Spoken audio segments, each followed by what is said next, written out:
지금 체중이 굉장히 잘 빠지고 있네? 라고 해서 좋아하는 게 아니라 오히려 내가 컨디션 관리를 해야 되는 거예요. 이런 체중 낮음이 계속 유지가 될 경우에는 뭐 몸살이라든지 내가 컨디션 진짜 안 좋아지는 경우, 무기력이라든지 그런 것들이 올 수가 있기 때문에.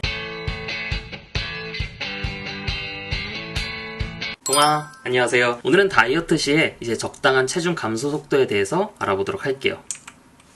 우리 지방 같은 경우에는 1kg에 보통 7000칼로리 정도를 가지고 있어요. 물론 이거는 내 몸의 수분 함량이라든지 뭐 그런 거에 대해서 좀 편차는 있을 수 있는데 대략적으로 7000kcal의 열량을 가지고 있죠. 그러면 내가 하루에 500kcal씩 적게 먹는다라고 가정을 했을 때 내 몸무게는 일주일에 0.5kg씩 빠지게 돼요. 즉 하루에 71g씩 빠지게 되죠. 동면중님 71g씩이요? 1kg에 1000g이잖아요. 그럼 71g씩 빼서 언제 빼요? 라고 물어볼 수가 있는데 100일 동안 하면 7.1kg예요. 생각보다 이게 굉장히 많은 양이고, 그리고 여러분들이 아셔야 되는 게 반대로 체중이 이렇게 쪄요. 체중 찔 때도 되게 야금야금 쪄요. 진짜 50g씩 50g씩 막 그렇게 계속 쪄서 결국에는 내가 뚱뚱하게 돼버리거든요. 그래서 여러분들도 체중 빠지는 거라든지 찌는 거라든지 그런 것들은 진짜 좀 천천히 이루어진다라고 생각을 하시는 게 좋고, 사실 그렇기 때문에 다이어트는 인내력 싸움이고, 여러분들은 굉장히 뭐 빠른 것들, 뭐 자극적인 다이어트 그런 것들을 많이 좀 원하시는 분들도 계시는데, 사실 그런 것 같은 경우에는 지방이 빠지는 게 아니라 보통 체중이라든지 뭐 글리코겐이라든지 혹은 골격근까지, 근육량까지 이제 빠지는 경우가 종종 있죠. 그래서 뭐 동면중의 운동도우미에서 요 식단 관리 탭에서 칼로리 조절 여기 마이너스 500을 입력을 해볼게요. 그러면 내가 이제 하루에 500kcal씩 적게 먹는 거죠. 그랬을 때 요 체중 추적을 이제 클릭을 하면 이렇게 내 예상 체중이 나와요. 그러니까 내 체중이 어떻게 변하고 있는지 이제 그렇게 나오죠. 그러면 이 체중을 계속 입력을 하다 보면 결국에는 이 체중에 대한 추세선이 생겨요. 이렇게 체중에 대한 추세선이 생기죠. 그래서 여러분들이 다이어트를 할 때 이런 체중 추적을 하면 좋은 게, 내가 예상 체중보다 만약에 기울기가 더 빠르다, 내가 생각했던 것보다 다이어트 속도가 더 빠른 거예요.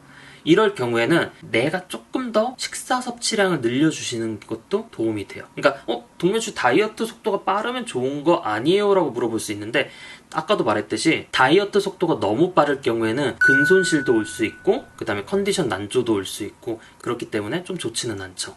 혹은 내가 체중이 좀 더디게 빠지는 경우들도 이제 종종 있어요. 예를 들면 내가 생각했던 것보다 칼로리 섭취가 더 많은 거죠. 혹은 내 에너지 사용량이 생각했던 것보다 더 작은 경우라든지. 그래서 이런 경우에는 내가 섭취량을 조금 더 줄여주거나 활동량을 조금 더 늘려주는 게 좋죠. 칼로리 같은 경우에는 추정치예요. 사실 칼로리 같은 경우에는 좀 애매하다라고 제가 얘기를 많이 하는데, 내가 사용하는 것도 추정치고 그 다음에 먹는 것도 어떻게 보면 추정치예요. 그러다 보니까 칼로리 같은 경우에는 오차가 어쩔 수 없이 많이 일어나요. 그래서 내가 체중이 어떻게 변하고 있는지 그거를 보고 내가 먹는 양을 조금 줄이는 게 좋은지 늘리는 게 좋은지 이렇게 이제 하면 더 좋죠. 그리고 여러분들이 이제 조금 아셔야 되는 게, 다이어트 초반에는 체중이 빠르게 감소해요. 이런 이유가 다이어트 초반에는 내 몸에 수분이 빠지거나 그 다음에 내 몸에 이제 탄수화물 저장 탱크인 글리코겐이 빠르게 고갈이 되면서 다이어트 초반에는 좀 빠르게 빠질 수 있다라는 거. 그래서 이런 것들은 좀 고려해두면 좋고, 그래서 다이어트가 어느 정도 진행이 된 다음에 그 다음에 요 속도라든지 그런 것들을 좀 파악하는 것도 하나의 센스고, 그리고 체중 같은 경우에는 왔다 갔다 왔다 갔다 이렇게 오르락내리락 오르락내리락 하는 경우들이 되게 많아요. 그렇기 때문에 이렇게 체중 추세선을 그려서 내가 체중이 그냥 일시적으로 잠깐 올랐구나, 혹은 내 체중이 일시적으로 잠깐 감소를 했구나, 이런 거를 이제 기억을 해두면 좋고, 그리고 이렇게 추세선보다 지금 체중이 굉장히 아래에 있죠. 그리고 그게 지금 굉장히 오랫동안 지금 유지가 되고 있죠. 이런 경우에는 내가 컨디션이 안 좋아질 수가 있어요. 그래서 여러분들이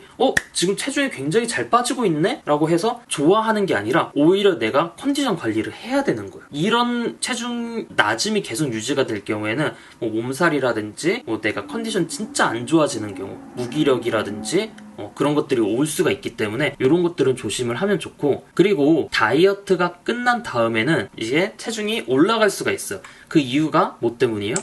다이어트 초반에 이제 체중이 빠르게 감소를 했죠. 이때 뭐가 빠졌다라고 했어요? 수분이랑 글리코겐이 빠졌다라고 했죠. 그거랑 똑같아요. 그래서 내가 다이어트를 중단했을 때 체중이 이렇게 올라가는 구간이 당연히 존재를 해요. 보통은 내 체중의 한 2%? 좀 많게는 3~4%까지 이제 올라갈 수가 있으니까 내가 체중이 다이어트를 그만뒀더니 체중이 막 올라가 라고 해서 너무 걱정하실 필요는 없어. 원래 당연히 올라가는 거예요.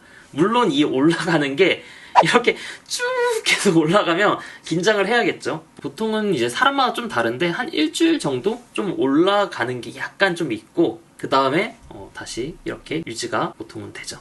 그래서 오늘은 다이어트 시에 적당한 체중 감소 속도에 대해서 알아봤어요.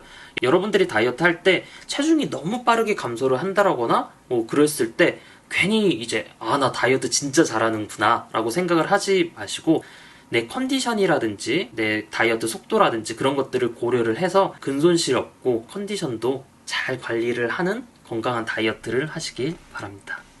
오늘은 여기까지 하도록 하겠습니다. 빵빠.